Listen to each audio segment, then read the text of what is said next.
Assalamualaikum warahmatullahi wabarakatuh. Warahmatullahi wabarakatuh. Sebelumnya, perkenalkan nama saya Kurniawan. Pada kesempatan kali ini, kelompok kami ingin mempresentasikan materi tentang manajemen risiko kredit. Slide pertama akan dibacakan oleh rekan saya Agustina Utari, lalu kemudian Eni Setia, dan yang terakhir akan dibacakan oleh Nimada Adela. Silakan untuk Agustina Utari untuk mulai presentasinya.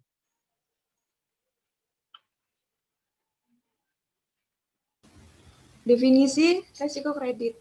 Risiko kredit bentuk ketidakmampuan suatu perusahaan, institusi, lembaga maupun pribadi dalam menyelesaikan kewajiban-kewajibannya secara tepat, waktu baik pada saat jatuh tempo maupun sesudah jatuh tempo.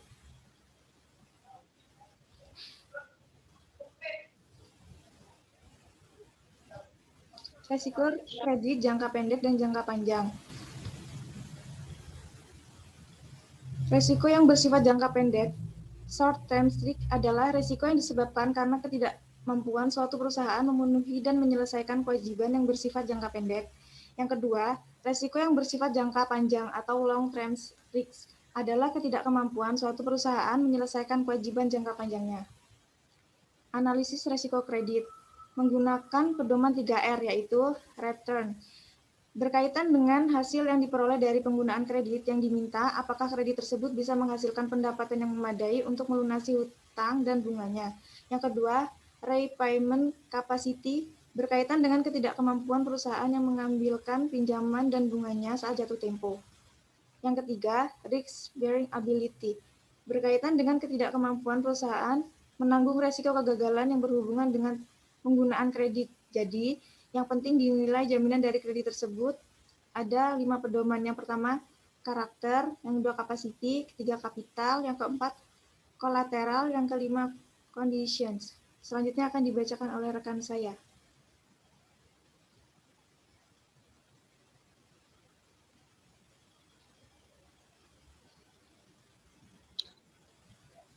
Silakan Eni Setia untuk melanjutkan presentasinya. Peranan kredit, risk management CRM, dan relation management RM. Pejabat di lembaga perbankan dan bisnis lain yang bertanggung jawab dalam keputusan kredit agar dalam pelaksanaannya tercipta kondisi yang terkontrol dan aman adalah bagian CRM dan RM.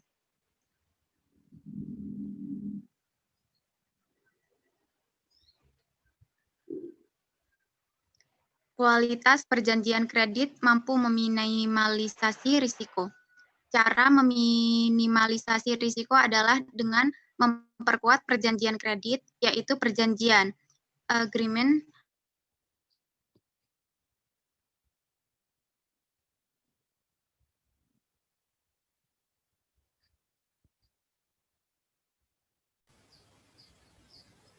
Baik, terima kasih. Selanjutnya, resiko kredit bagi investor. Yang pertama, investor akan mengalami keterlambatan penerimaan keuntungan dalam bentuk bunga. Yang kedua, bagi pemegang obligasi, permasalahan menjadi lebih besar pada saat emitmen sudah berada dalam kondisi bangkrut dan siap dilikuidasi. Yang ketiga, keterlambatan penerimaan keuntungan dari bunga menyebabkan permasalahan pada pihak eksternal. Next. Selanjutnya, default risk merupakan resiko gagal bayar terhadap sejumlah pinjaman kredit yang dipinjam. Penyebab debitur tidak mampu mengembalikan pinjaman tepat waktu disebabkan karena yang pertama, kondisi makroekonomi yang tidak stabil, yang kedua, kerugian perusahaan akibat penurunan penjualan, yang ketiga, terjadi korupsi dalam perusahaan menyebabkan penurunan nilai perusahaan di mata publik. Next. Kebijaksanaan dan solusi untuk menghindari terjadinya default risk. Yang pertama, bagi kreditor akan menaikkan angka jaminan pada tingkat yang benar-benar aman. Yang kedua, menghindari jaminan yang memiliki tingkat resiko. Yang ketiga, menghindari jaminan yang memiliki nilai fluktuasi di pasaran. Terima kasih, saya kembalikan kepada moderator. Ya, itu tadi presentasi dari kelompok kami. Apabila ada yang kurang jelas atau ada yang ingin ditanyakan, silakan buat teman-teman. Buat teman-teman ada yang ingin ditanyakan mungkin yang belum jelas, silakan ditanyakan kepada kelompok presentator. Yuk, ada 26 nih di sini partisipannya.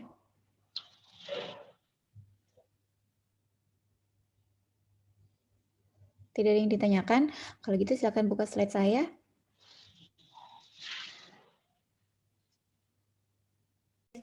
Itu biasanya nilainya juga kecil karena di situ tidak ada agunan yang menjamin bahwa si debitur ini bisa melunasi kredit tersebut gitu. Jadi resikonya besar sehingga pinjaman yang diberikan itu juga kecil karena untuk meminimalisir resiko gagal bayar. Selanjutnya kredit dengan jaminan. Jaminannya itu harus benda yang berwujud, misalkan tanah, rumah, dan sebagainya, emas mungkin ya. Itu berdasarkan jenis-jenis kreditnya. Kemudian apa sih tujuan manajemen risiko kredit itu? Nah, yaitu untuk memastikan bahwa aktivitas penyediaan dana lembaga keuangan tidak terekspos pada risiko kredit yang dapat menimbulkan kerugian pada lembaga keuangan. Jadi jangan sampai kredit yang diberikan oleh nasabah yang harusnya memberikan keuntungan bagi perusahaan malah dapat merugikan perusahaan sebagai akibat dari ketidakmampuan debitur untuk melunasi utang-utangnya atau pinjaman-pinjamannya. Secara umum, eksposur risiko kredit itu merupakan salah satu eksposur risiko utama di lembaga keuangan di Indonesia, sehingga kemampuan lembaga keuangan untuk mengidentifikasi, mengukur, memantau, dan mengendalikan risiko kredit serta menyediakan modal yang cukup bagi risiko tersebut akan menjadi sangat penting. Nah, di sini juga karena lembaga keuangan itu adalah kegiatan utamanya adalah untuk menghimpun dana dari masyarakat dan juga kemudian meminjamkannya kepada masyarakat, itu menjadi sangat penting untuk melakukan manajemen risiko kredit sebagai salah satu tindakan untuk minimalisir risiko, kemudian mengantisipasi risiko tersebut, dan menanggulangi risiko-risiko tersebut sehingga perusahaan ketika terjadi risiko tidak akan mengalami kerugian ataupun mengalami kerugian, itu bisa bisa ditanggulangi atau bisa ditoleransi kerugian tersebut begitu. Nah, kalian juga bisa sambil lihat slide yang saya bagikan di WA ya. Jadi biar materi yang saya sampaikan itu bisa runtun begitu. Jadi kalian juga bisa sambil ngelihat, bisa sambil mendengarkan. Karena biasanya kalau hanya mendengarkan itu kalian kurang fokus gitu. Nah, ada beberapa jenis atau macam-macam risiko kredit. Di sini yaitu yang pertama yaitu risiko konsentrasi kredit. Di sini risiko ini terjadi apabila lembaga keuangan itu hanya terkonsentrasi kepada salah satu industri saja atau kepada salah satu debitur saja atau kepada salah satu target geografis saja begitu. Misalkan ketika salah satu lembaga keuangan itu hanya fokus kepada daerah A. Ketika ternyata daerah A tersebut mengalami dampak sebuah peristiwa yang berdampak kepada kemampuan orang-orang tersebut untuk melunasi utang-utangnya, di sini bank mutlak akan juga mendapatkan dampak dari hal tersebut. Kenapa? Karena bank hanya terkonsentrasi pada satu daerah tertentu, atau misalkan nih, ketika bank hanya terkonsentrasi pada salah satu industri tersebut, ketika industri tersebut mengalami penurunan, kemudian ternyata pengusaha-pengusahanya itu tidak mampu untuk membayar kredit yang ia gunakan, itu akan berdampak terhadap kelangsungan si lembaga keuangan tersebut gitu, sehingga mungkin lembaga tersebut akan mengalami kebangkrutan sebagai akibat dari terlalu konsentrasi terhadap satu industri tersebut.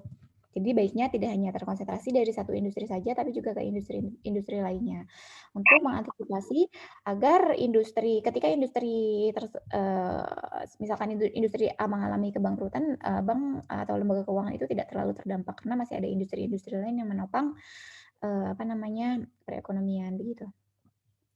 Selanjutnya yaitu risiko akibat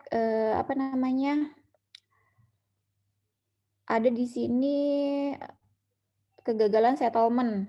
Maksudnya kegagalan settlement ini jadi ketika debitur tidak bisa memberikan cash atau melunasi utangnya pada tanggal yang telah ditentukan, ada risiko tersebut kan. Jadi ketika memang tidak bisa mengembalikan atau mengembalikan instrumen keuangan atau mungkin mengembalikan dana yang ia pinjam pada tanggal yang telah ditentukan begitu.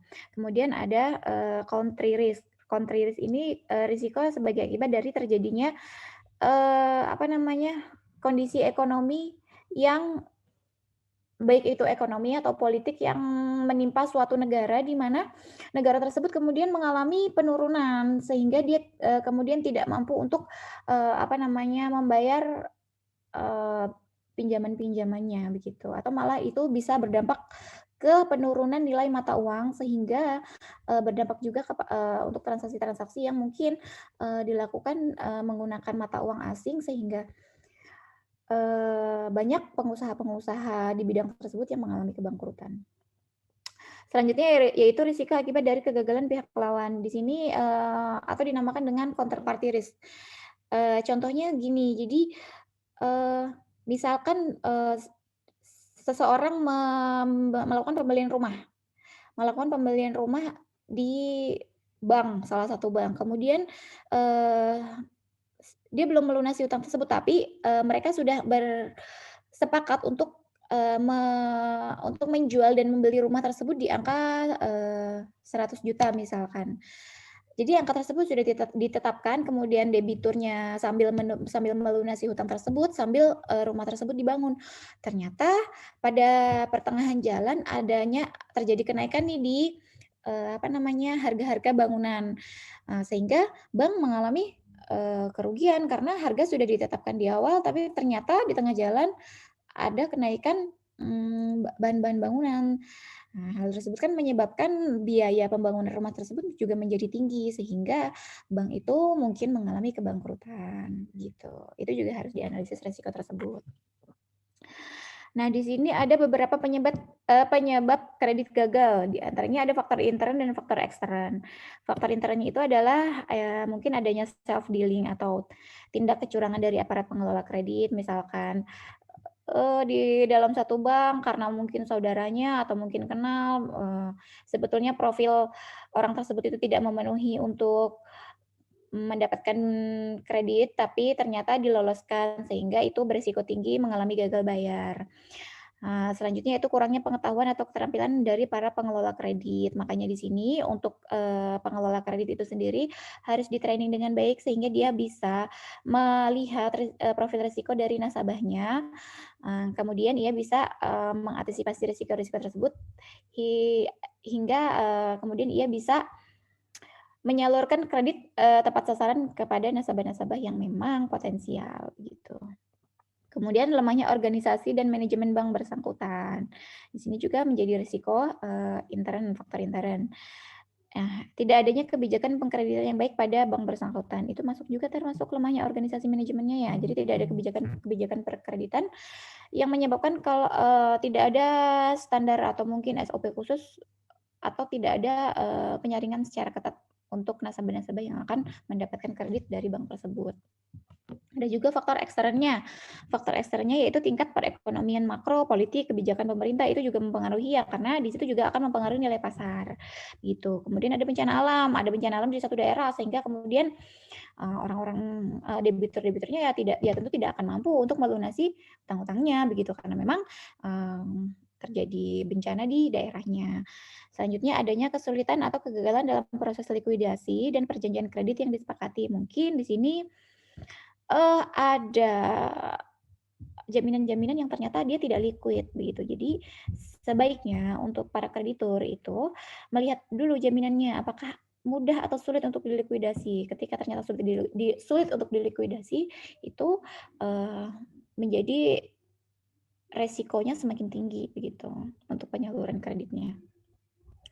Kemudian adanya etikat nasabah yang dilakukan. Di sini ada nasabah-nasabah yang memang mempunyai etikat buruk. Jadi dia mungkin mampu bayar tapi dia tidak mau untuk membayar. Ada beberapa nasabah yang seperti itu. Itu juga harus dilakukan identifikasi di awal-awal dalam mengidentifikasi profil nasabah untuk mendapat penyaluran kredit begitu. Nah, selanjutnya yaitu penerapan risiko kredit nih. Penerapan manajemen risiko kredit. Cakupannya dalam perusahaan yaitu ya yang pertama pengawasan aktif dari Dewan Direksi dan Komisaris. Dewan Direksi dan Komisaris memastikan bahwa memang SOP yang digunakan untuk penyaluran kredit itu berjalan dengan baik, kemudian diimplementasikan dengan baik sehingga tidak terjadi kebocoran-kebocoran intern maupun ekstern yang dapat mempengaruhi kualitas kreditnya begitu. Kemudian kebijakan dan prosedur manajemen risiko serta penetapan limit. Jadi perusahaan juga harus mampu menetapkan limit toleransi bagi perusahaan tersebut kepada nasabah-nasabah yang dirasa belum atau tidak mampu untuk melakukan pembayaran pinjaman begitu. Selanjutnya proses identifikasi, pengukuran, pemantauan, dan pengendalian risiko. Di sini sangat penting bagi lembaga-lembaga keuangan untuk melakukan identifikasi terlebih dahulu risiko-risiko yang mungkin muncul di bidang perkreditan sehingga perusahaan-perusahaan tersebut bisa kemudian menetapkan kebijakan-kebijakan di mana kebijakan-kebijakan tersebut dapat mencegah terjadinya risiko gagal bayar begitu. Kemudian bagaimana untuk mengantisipasi apabila terjadi risiko dan bagaimana pengendaliannya gitu. Makanya di sini contohnya ketika sebuah bank menyalurkan kredit misalkan kredit kendaraan biasanya itu akan disertakan dengan asuransi. Misal kalian kredit mobil gitu. Itu pasti akan disertakan asuransi juga. Kenapa? Untuk mengantisipasi bahwa nanti adanya kemungkinan risiko yang mungkin muncul. Misalkan kemungkinan gagal bayar, kemungkinan mobil dicuri dan sebagainya. Dengan adanya asuransi tersebut, risiko-risiko tersebut akan ditransfer ke pihak ketiga yaitu pihak asuransi. Dan sistem pengendalian intern. Jadi di sini internnya juga harus jangan sampai ada pihak intern yang memang mau untuk melakukan kerjasama dengan pihak ekstern sehingga kredit yang mungkin tidak memiliki kualitas bagus tapi lolos begitu. Di sini kemudian ada kebijakan dan prosedur manajemen risiko. Belum bisa ditayangkan ya slide-nya ya.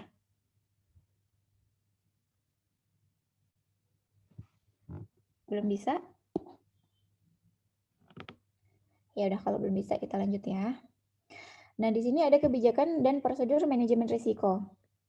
Nah, dalam kebijakan risiko, risiko kredit perlu ditetapkan kerangka penyediaan dana dan kebijakan kredit yang sehat, yaitu meliputi yang pertama tujuan kredit dan sumber pembayarannya. Diidentifikasi dulu tujuan kreditnya itu untuk apa, apakah untuk produktif atau untuk konsumtif.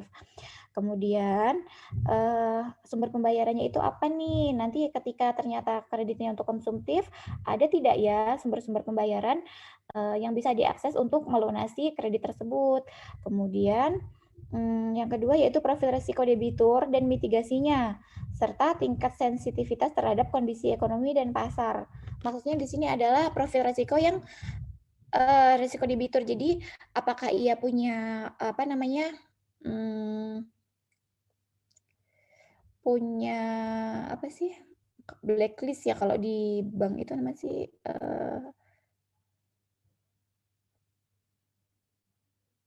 pokoknya dia itu punya kredit macet nggak sih di institusi atau lembaga lain. Kemudian dilihat dari histori dia, apakah dia selalu membayar hutang-hutangnya tepat waktu atau ternyata memang dia itu sulit untuk membayar hutang-hutangnya. Kemudian mitigasinya, bagaimana sih caranya untuk memitigasi hal-hal atau risiko-risiko yang mungkin muncul dan tingkat sensitivitas terhadap kondisi ekonomi dan pasar. Kira-kira sumber penghasilannya itu tuh seberapa sensitif sih terhadap kondisi ekonomi dan pasar di daerah atau di negara tersebut. Selanjutnya persyaratan kredit yang diajukan termasuk perjanjian yang dirancang untuk mengantisipasi perubahan dan eksposur risiko debitur di waktu yang akan datang. Jadi kita identifikasi kira-kira di waktu yang akan datang ini, debitur ini usahanya ini kalau misalkan dia memang produktif, usahanya ini akan seperti apa? Apakah memang prospeknya bagus ke depan sehingga dia layak mendapatkan kredit atau ternyata malah usahanya ini sebetulnya tidak bagus sehingga ketika perusahaan memberikan kredit itu malah akan beresiko untuk mengalami gagal bayar begitu. Selanjutnya, lembaga keuangan harus mengembangkan dan mengimplementasikan kebijakan dan prosedur secara tepat sehingga dapat mendukung penyediaan dana yang sehat. Kemudian memantau dan mengendalikan risiko kredit, melakukan evaluasi secara benar dalam memanfaatkan peluang usaha yang baru, dan mengidentifikasi dan menangani kredit yang bermasalah. Jadi di sini pentingnya melakukan identifikasi risiko-risiko yang mungkin muncul, sehingga lembaga keuangan itu bisa kemudian menangkap menangkap risiko-risiko tersebut yang kemudian akan mentransformasinya menjadi sebuah peluang-peluang yang dapat menghasilkan keuntungan bagi perusahaan, begitu ya. Selanjutnya ada di sini analisis kredit. Nah, analisis kredit di sini ada pendekatan 5C namanya. Minggu depan kita materinya tentang apa ya?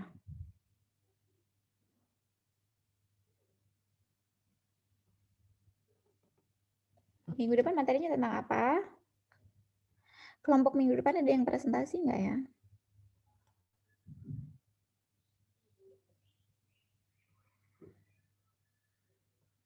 Mana nih? Manajemen risiko asuransi, Miss. Minggu depan. Saya lihat RPS-nya dulu ya.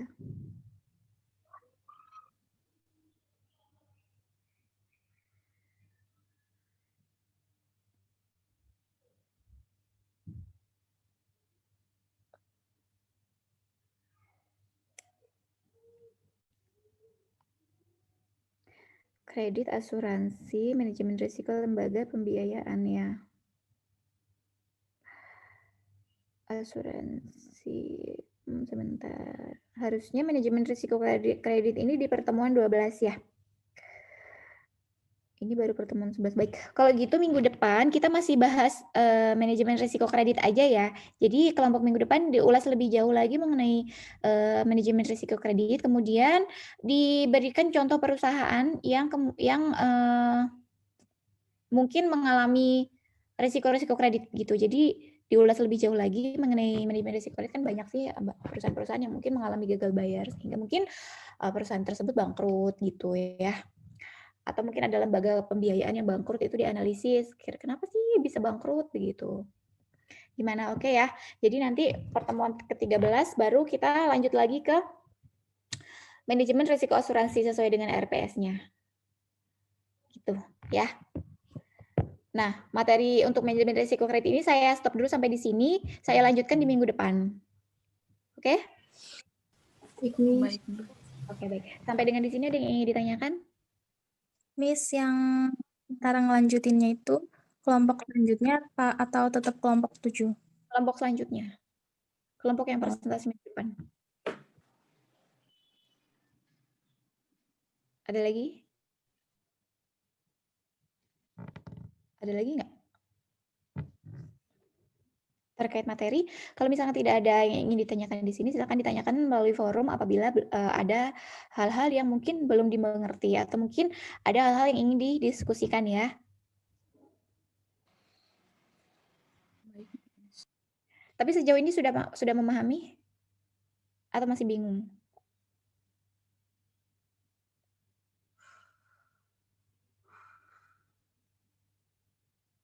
Gimana nih? Sudah paham atau masih bingung? Sejauh materi yang saya sampaikan. Bingung? Ada respon.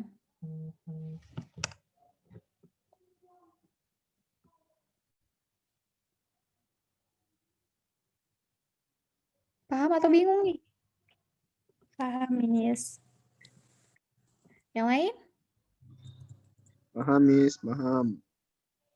Beneran paham ya? Oke. Oh iya, saya minta tolong untuk siapa nih ketua kelasnya ya? Saya lupa di sini. Siapa?